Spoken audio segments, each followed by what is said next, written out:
Bonjour à tous et à toutes, j'espère que vous allez bien. On se retrouve aujourd'hui pour une nouvelle vidéo lecture. Aujourd'hui, je vais vous présenter un livre qui parle d'histoire, voilà. Si vous appréciez ma chaîne et son contenu, n'hésitez pas à vous abonner à ma chaîne YouTube, mais également à mon compte Instagram activiste.chata. Vous pouvez aussi liker, partager, commenter mes vidéos et vous rendre sur ma page Utip. Je vous mets le lien en barre d'infos pour faire des dons, pour soutenir financièrement mon travail. Donc installez-vous bien confortablement, préparez le thé, le café et le pain au beurre chocolat et on se retrouve tout de suite après.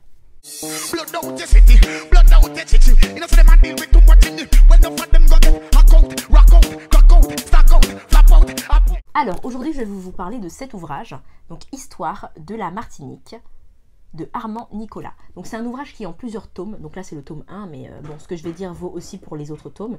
Donc là, vous avez le premier tome sur la partie des Arawaks à 1848. Il faut savoir que Armand Nicolas, c'est un professeur d'histoire qui a été, dans la génération d'après-guerre, un des premiers historiens martiniquais à se pencher sur l'histoire de son pays. Ces livres-là, les livres Histoire de la Martinique, ce sont des livres incroyables. Incroyables parce que ce sont des livres hyper complets, détaillés sur l'histoire de la Martinique. Vous avez ici vraiment un manuel historique, donc une référence très sourcée, très détaillée. En fait, pour faire ce livre, il s'est appuyé sur de nombreux travaux de recherche, qui sont d'ailleurs tous cités, et qui vous permettent de voir en fait la qualité du travail qui a été effectué.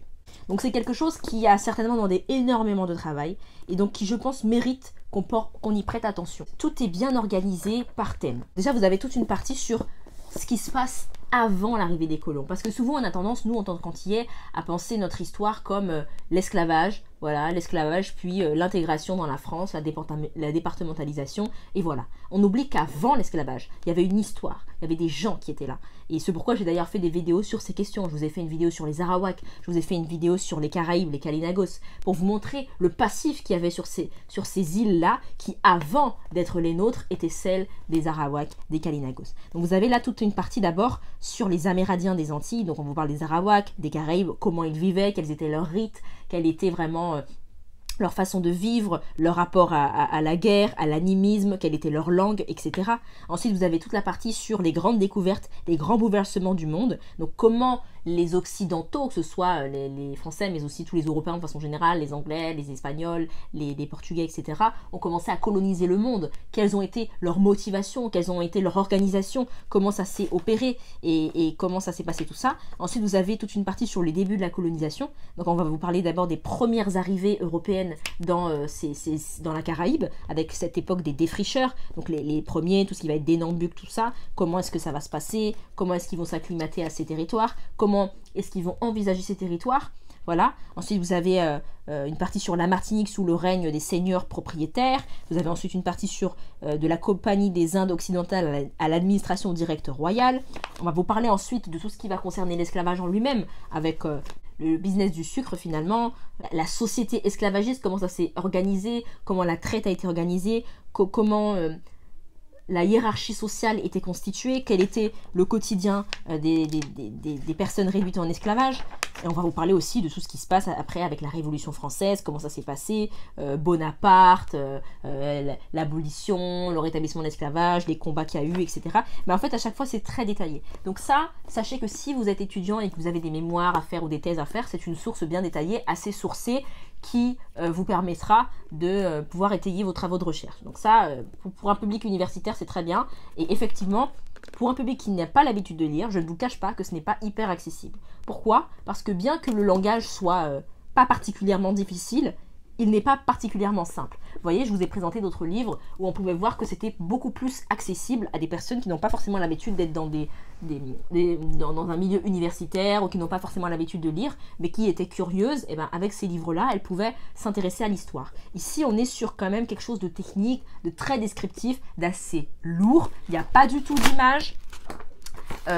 C'est écrit quand même assez petit, donc c'est lourd. C'est pas un livre que vous allez lire comme ça le soir et lire d'une traite. Vous pouvez tout à fait lire par partie. C'est-à-dire vous dire, ben là, moi, ce que j'ai envie de savoir, c'est par exemple, vous achetez le livre, vous l'avez chez vous, vous savez qu'il est chez vous et c'est comme un dictionnaire. Un jour, vous avez une question, vous dites, mais attendez, je ne comprends pas. Comment l'abolition s'est passée.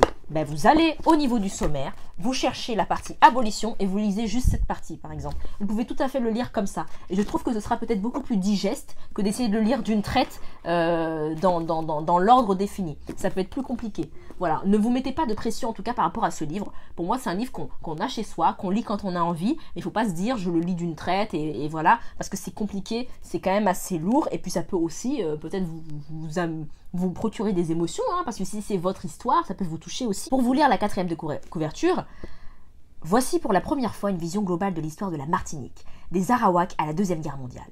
Ouvrage de référence, donc.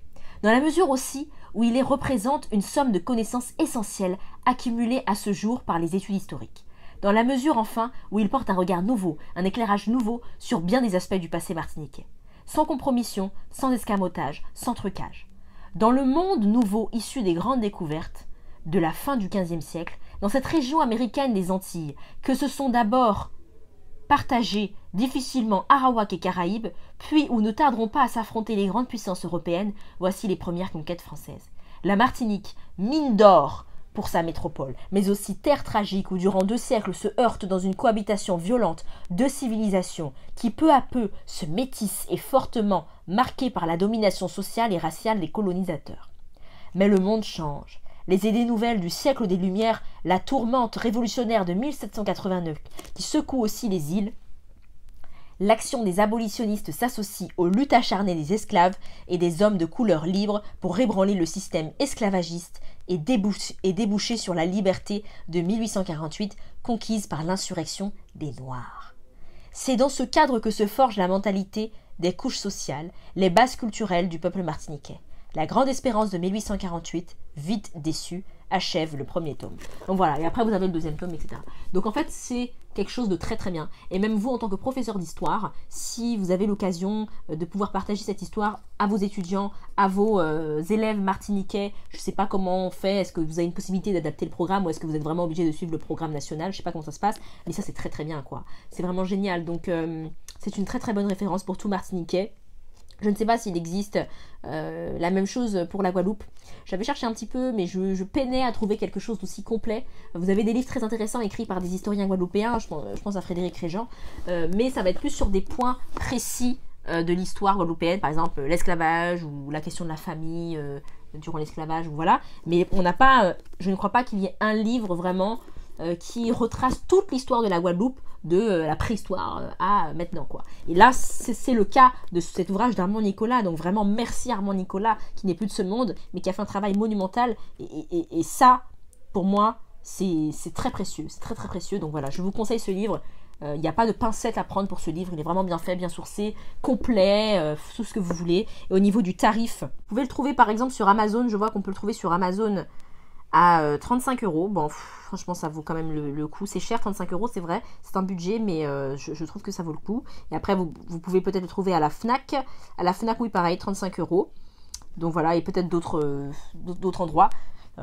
Mais en tout cas, voilà, même 40 €, il vaut le coup. C'est quelque chose que vous avez après chez vous. Vous pourrez transmettre à vos enfants. Quand ils auront une question, vous aurez un outil de réponse et c'est très bien. Et c'est un livre en fait qui ne se lit pas mais qui s'étudie si vous voulez. Voilà, c'est assez lourd et descriptif donc ça s'étudie. Donc pour le coup, il est vrai, comme c'est un budget, je préfère vous dire, si vous n'aimez pas lire, si vous n'êtes pas à l'aise avec la lecture, ce n'est pas le livre pour vous. Voilà, faut être honnête. Contentez-vous plutôt de livres un peu plus accessibles, comme je vous en ai déjà parlé, ou même de mes vidéos. Hein, voilà. Mais voilà, c'est une réalité, c'est quand même un livre assez lourd, descriptif, très intéressant, mais qui peut freiner certaines personnes si elles ne sont pas habituées ou si elles n'aiment pas lire tout simplement. Et vous avez le droit de ne pas trop aimer ça, je peux comprendre. Voilà. Si vous avez apprécié cette vidéo, n'hésitez pas à liker, partager et commenter et à vous abonner à ma chaîne YouTube, ça me soutient. Vous pouvez aussi vous abonner à mon compte Instagram, activiste.chata. Vous pouvez aussi passer sur ma page YouTube pour soutenir financièrement mon travail. Je vous mets le lien en barre d'infos et on se retrouve bientôt pour d'autres vidéos. Au revoir!